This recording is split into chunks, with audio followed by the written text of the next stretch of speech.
জানিয়ে আজকের রান্না শুরু করছি। আজকের রেসিপি হলো পটলের ঘন্ট। আর এই পটলের ঘন্ট তৈরি করতে যা যা উপকরণগুলি লাগছে সেই উপকরণগুলি চলুন একবার দেখে নিই। প্রথমে পটলের বিচি ছাড়িয়ে ঘন কুচি করে কেটে রেখেছি। এই দেখুন, এখানে আমি নরম পটলের ব্যবহার করছি পটলের ঘন্টে। এইভাবে কুচি করে পটল কেটে নেবেন। এরপর নিয়েছি মিহি আতপ চাল, ঘি,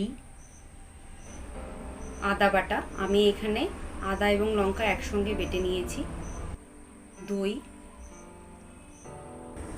নিয়েছি, লবণ,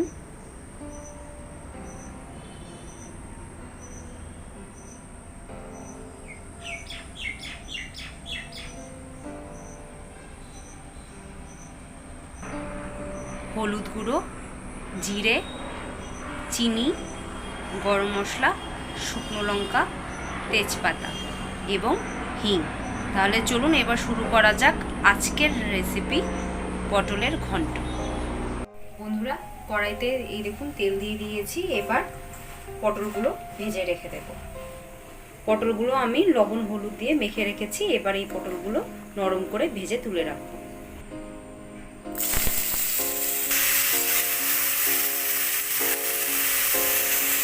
এই দেখুন, এইভাবে আমার পটল ভাজা হয়ে গেছে। আপনারা এইভাবেই নরম করে পটলগুলো ভেজে তুলে রাখবেন।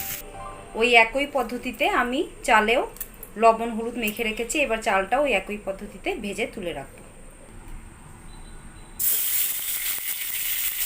চাল ভাজা হয়ে গেছে, এবার চালটা আমি তুলে রাখবো। কড়াইতে তেল দিয়ে দিয়েছি। এবার এতে দিয়ে দিচ্ছি জিরে, দিয়ে দিচ্ছি হিং,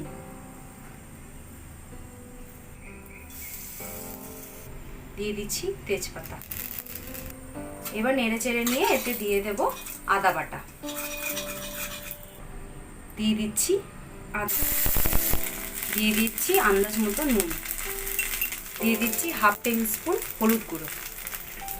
আবারও একটু নেড়ে চেড়ে নিয়ে ভেজে রাখা চালগুলো এতে দিয়ে দেব। এবার এতে ভেজে রাখা চালগুলো দিয়ে দিচ্ছি।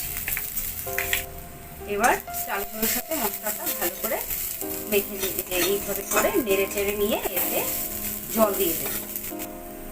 এবার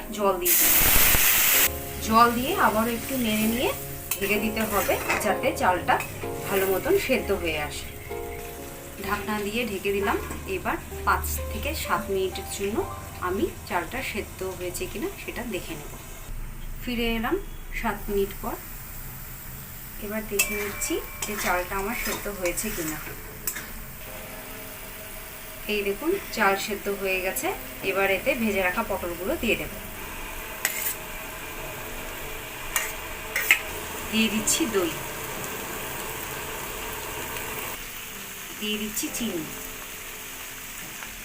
সমস্ত উপকরণ দিয়ে আবার একটু নেড়ে চেড়ে নিতে হবে। এইভাবে আস্তে আস্তে করে নেড়ে নিয়ে শেষে ঘি এবং গরম মশলা দিয়ে পরিবেশন করতে হবে। এবার এতে দিয়ে দিচ্ছি ঘি, দিয়ে দিচ্ছি গরম মশলা।